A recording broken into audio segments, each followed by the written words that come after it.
হযরত ওমর রাদিয়াল্লাহু তাআলা আনহু তিনি তার শাসনামলে জাতিকে উদ্দেশ্য করে বলেন, আল্লাহ তাআলা যদি গোটা দুনিয়ার মানুষকে জাহান্নামী বলে বিবেচিত করে জাহান্নামে ঢুকায়া দেয়, একটা মানুষকে জান্নাতে ঢুকাবেন বলে, একটা মানুষকে জান্নাতে ঢুকাবেন বলে স্থির করে, তাহলে শুনে রাখো সেটা হলাম আমি উমর। সুবহানাল্লাহ বলেন।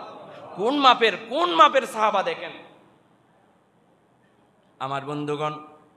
আল্লাহর নবী সাল্লাল্লাহু আলাইহি ওয়াসাল্লাম নিজেই বলেছেন, আমার পরে যদি কোনো নবী হয় তাহলে আমার উমর হতো। জোরে বলেন আল্লাহু আকবার।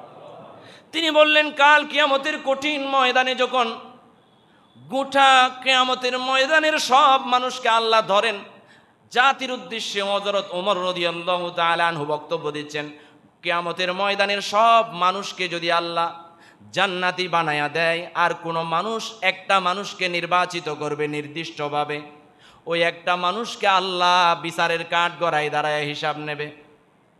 সেই মানুষটা যদি আমি উমর হইতাম, একটু খেয়াল করেন, বুখারী শরীফের বর্ণনার হাদিস, আল্লাহর রাসূল সাল্লাল্লাহু আলাইহি ওয়াসাল্লামের প্রিয় সাহাবা হযরত ওমর রাদিয়াল্লাহু তাআলা আনহু বর্ণনা করছেন, কিয়ামতের ময়দানে সব মানুষ যদি আল্লাহ সব মানুষকে জান্নাতি বানায়া দেয়, আর আমি কোনো একটা মানুষকে যদি আল্লাহ বিচারের কাঠগড়ায় দাঁড়ায়া হিসাব নিকাশ করার জন্য দাঁড় করায়, আর যদি সেটা আমি উমর হয়ে যায়, আমি উমরের কোনো শক্তি নাই, আমি উমরের কোনো সুযোগ থাকবে না সেখানে আল্লাহর বিচারের কাঠগড়ায় দাঁড়ায় আল্লাহর সামনে আমার আমলের কথা, আমার জিন্দেগির কথা আমি উপস্থাপন করার শক্তি সামর্থ্য আমার থাকবে না। জোরে বলেন না আল্লাহু আকবার।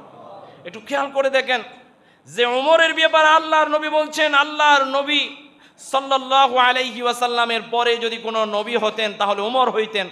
আর উমর রাদিয়াল্লাহু তাআলা আনহু বুক ফুলিয়ে বলছেন, ও জাতি শুনে রাখো, দুনিয়াতে যদি প্রত্যেকটা মানুষকে আল্লাহ জাহান্নামী বানাইয়া দেয়, একটা মানুষকে যদি জান্নাতি করবেন এভাবে স্থির করে, তাহলে সেটা আমি উমর। সুবহানাল্লাহ বলেন।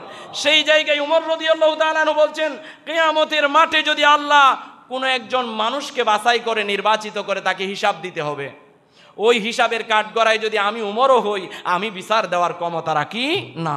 সুবহানাল্লাহ বলেন। সুতরাং কি নিয়ে আপনি বাহাদুরি করেন, কোন আমল নিয়ে বাহাদুরি করছেন যে আপনি আল্লাহর আদালতে দাঁড়িয়ে বিচারকের কাঠগড়ায় দাঁড়িয়ে আপনি আল্লাহকে আপনার জীবনের কাহিনী শোনাবেন? সেই সুযোগ উমরের তো নাই।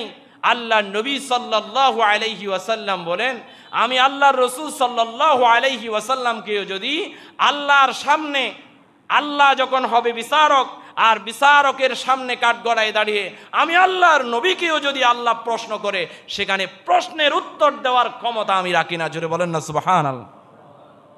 সুতরাং কিয়ামতের মাঠে সেদিন আল্লাহ বিচারক হবেন, সেই বিচারকের কথা চিন্তা ভাবনা করে আমাদের দেশে আমরা যে স্থানে আছি, আমরা যেই জায়গায় আছি, আমাদেরকে ন্যায় ইনসাফ প্রতিষ্ঠা করতে হবে।